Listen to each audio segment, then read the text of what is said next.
Hi అండి, welcome to grand mass kitchen dairy. ఎప్పటిలాగే మరో ఇంట్రెస్టింగ్ రెసిపీతో మేము ముందుకు వచ్చేస్తాను. ఈరోజు నేను చూపించబోయే రెసిపీ ఇంట్రెస్టింగ్గానే కాదండి, చాలా టేస్టీగా కూడా ఉంటుంది. పిల్లలకైతే బాగా నచ్చుతుంది. ఈవినింగ్ పూట స్నాక్ టైంలో చేసి పెట్టారంటే చాలా ఇష్టంగా తింటారు. ఆ రెసిపీ ఏంటనుకుంటున్నారా? ఎగ్ మంచూరియా అండి. అది కూడా నా స్టైల్లో చాలా టేస్టీగా చూపించబోతున్నాను. ఇంకా లేట్ చేయకుండా ఈ ఎగ్ మంచూరియా ఎలా తయారు చేసుకోవాలో చూసేయండి. ఇలాంటి మరెన్నో మంచి మంచి రెసిపీస్ తెలుసుకోవాలనుకుంటున్నారా? అయితే ఇంకెందుకు ఆలస్యం, గ్రాండ్ మాస్ కిచెన్ డైరీని సబ్స్క్రైబ్ చేసుకోవడం మాత్రం మర్చిపోవద్దు. అలాగే పక్కనే ఉన్న బెల్ బటన్ని క్లిక్ చేయండి, ఎందుకంటే నేను ఎప్పుడు వీడియోస్ చేసినా మీకు నోటిఫికేషన్స్ రావాలి కదా.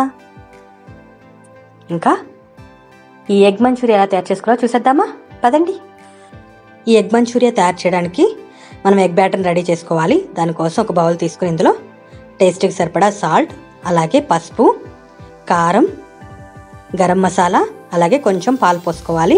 పాలు పోసుకోవడం వల్ల ఎగ్ అనేది మనకి ముక్క చాలా స్మూత్గా ఉంటుందండి. ఇప్పుడు దీన్నంతా బాగా మిక్స్ చేసుకోవాలి. ఇప్పుడు ఇందులో మనం ఎగ్స్ వేసుకోవాలండి. ఎగ్స్ అన్నిటిని ఇందులో వేసేసుకోవాలి. వీటిని మనం కేక్ లాగా ఉడికించుకోవాలండి. దానికోసం మనం బ్యాటర్ని రెడీ చేసుకోవాలి.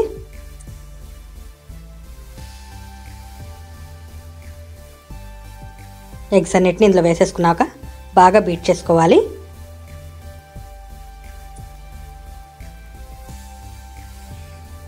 ఇదంతా బాగా మిక్స్ అయ్యేలాగా కలుపుకోవాలి. ఈ ఎగ్స్కి సరిపడా మాత్రమే ఉప్పు కారం అనేది వేసుకోవాలండి. మంచూరియాకి సరిపడా మనం విడిగా వేస్తాము. ఈ ఎగ్స్కి సరిపడా మాత్రం ఇక్కడ వేసుకోవాలి. ఇలా బాగా మిక్స్ చేసుకున్నాక దీన్ని పక్కన పెట్టేసుకోవాలి. ఇప్పుడు ఇంకొక గిన్నె తీసుకొని దీనికి కొంచెం ఆయిల్ రాసుకోవాలండి, ఎందుకంటే ఈ ఎగ్ మిక్స్చర్ అంతా ఇందులో వేసి మనం ఉడికించుకుంటాము. ఓవెన్లో అయితే గాజు బౌల్స్ పెట్టుకోవచ్చు, కానీ మన కుక్కర్ లాంటి దాంట్లో గాజు బౌల్ పనికిరాదు కదా. ఇప్పుడు నేను దీన్ని కుక్కర్లో పెట్టేసుకొని ఉడికించుకుంటున్నానండి.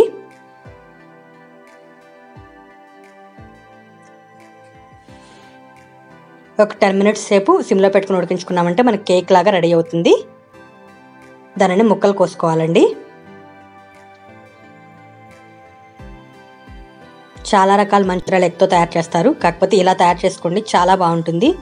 మనం పాలు వేయడం వల్ల ఎగ్ అనేది చాలా స్మూత్గా ఉంటుందండి. ఇక్కడ కేక్ రెడీ అయిన క్లిప్పింగ్ అనేది మిస్ అయిందండి, ఏమనుకోకండి. నేను జస్ట్ ముక్కలు కట్ చేసి చూపిస్తున్నాను. మనం కేక్ ఎలా ఉడికించుకుంటామో అలా ఉడికించుకుంటే సరిపోతుందండి.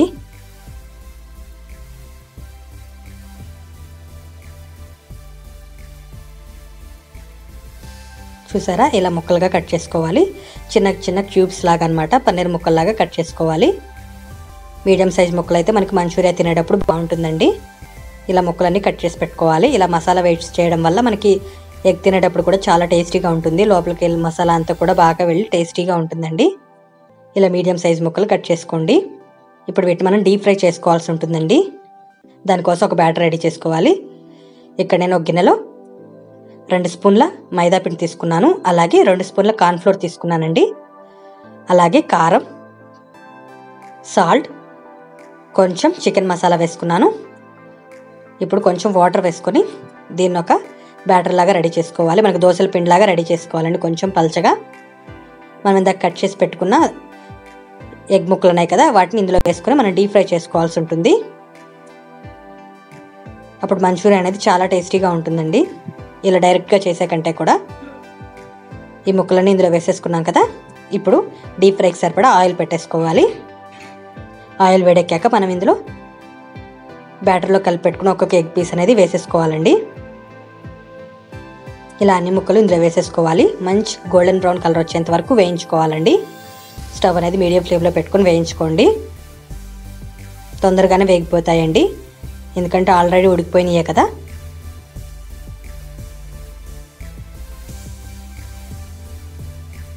పైన లేయర్ అనేది క్రిస్పీగా ఉంటుంది. ఇలా వేగితే సరిపోతుందండి. ఇప్పుడు వీటిని ఒక ప్లేట్లోకి తీసేసుకుందాము.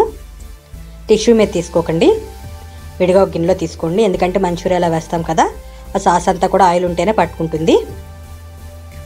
మంచూరియా చేయడం కోసం స్టవ్ ఆన్ చేసుకుని ఒక ప్యాన్ పెట్టుకుని ఆయిల్ వేసుకోవాలి. ఆయిల్ వేడెక్కాక ఇందులో కట్ చేసి పెట్టుకున్న అల్లం వెల్లుల్లి ముక్కలు వేసుకోవాలి.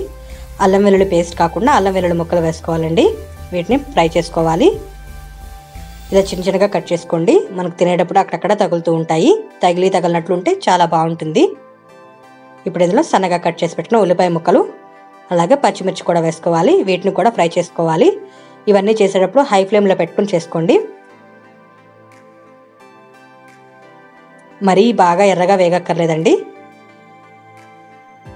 అలాగే క్యాప్సికమ్ ముక్కలు కూడా వేసుకోవాలి. కొంచెం మెత్తపడితే సరిపోతుందండి. మనకు కొంచెం క్రంచీగా తగిలితేనే బాగుంటుంది మంచూరియాలో. ఇక్కడ కలర్ మారిపోయాయి కదా. ఇప్పుడు ఇందులో 1 స్పూన్ టమాటా సాస్ అలాగే 1 స్పూన్ రెడ్ చిల్లీ సాస్ వేసుకోవాలి. అలాగే 1 స్పూన్ సోయా సాస్ కూడా వేసుకోవాలి. ఇందులో నేను చికెన్ మసాలా కూడా వేసుకుంటున్నాను. చాలా బాగుంటుందండి, తప్పకుండా వేసుకోండి. అలాగే టేస్ట్కి సరిపడా సాల్ట్ వేసుకోవాలి. అలాగే కారం కూడా వేసుకోవాలండి. కొంచెం వెనిగర్ కూడా వేసుకుని ఒకసారి బాగా కలిపేసుకుని ఒక 2 నిమిషాల సేపు ఉడికించుకోవాలి. అది ఉడికే లోపల మనం కార్న్ఫ్లోర్లో వాటర్ కలుపుకొని పెట్టుకోవాలండి. ఇది వేయడం వల్ల మంచూరియా అనేది మంచి థిక్నెస్గా వస్తుందండి, గ్రేవీ అనేది. ఈ కార్న్ఫ్లోర్ వాటర్ని ఇందులో వేసేసుకోవాలి. వేసుకున్నాక ఒకసారి బాగా కలిపేసుకోవాలి. కొంచెం వాటర్ ఎక్కువ పోసుకోండి, ఎందుకంటే మనకి ఈ మిక్చర్లో మనం ఎగ్ ఫ్రైని వేసుకుంటాం కదా, అది ఉడకాలి కదా, మసాలా అంతా కూడా వాటికి పట్టాలి కదా. ఇప్పుడు ఇందులో మనం ముందే వేయించి పెట్టుకున్న ఎగ్ ఉంది కదా, అవి ఇందులో వేసేసుకోవాలి. వేసుకున్నాక ఒకసారి బాగా కలిపేసుకోవాలి. మీకు వాటర్ సరిపోనట్లయితే ఇంకొంచెం వాటర్ పోసుకొని ఉడికించుకోండి.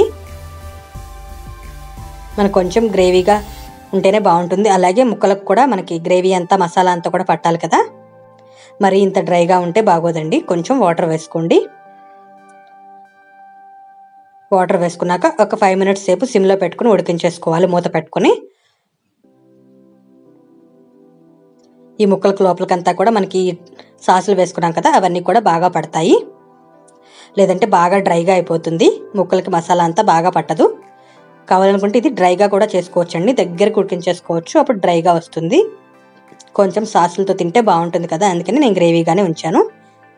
ఇక్కడ మంచూరియా రెడీ అయిపోయింది. ఫైనల్గా కొంచెం కొత్తిమీర వేసుకుందాము. కొత్తిమీర వేసుకున్నాక ఒకసారి బాగా కలిపేసుకోవాలి. స్టవ్ ఆఫ్ చేసేసుకోవడమేనండి. చల్లారాక దీన్ని ఒక ప్లేట్లోకి తీసేసుకుందాము. చూసారు కదా ఎంత కలర్ఫుల్గా ఉందో. టేస్ట్ కూడా చాలా బాగుంటుందండి, తప్పకుండా ట్రై చేయండి. ట్రై చేశాక ఎలా ఉందో చెప్పడం మాత్రం మర్చిపోవద్దు. అలాగే నా రెసిపీస్ కనుక నచ్చినట్లయితే లైక్ చేసి మీ ఫ్యామిలీ అండ్ ఫ్రెండ్స్తో షేర్ చేసుకోండి. చూసారా పీస్ అనేది ఎంత బాగుందో. తప్పకుండా ట్రై చేయండి. ఓకే ఫ్రెండ్స్, బాయ్ అండి.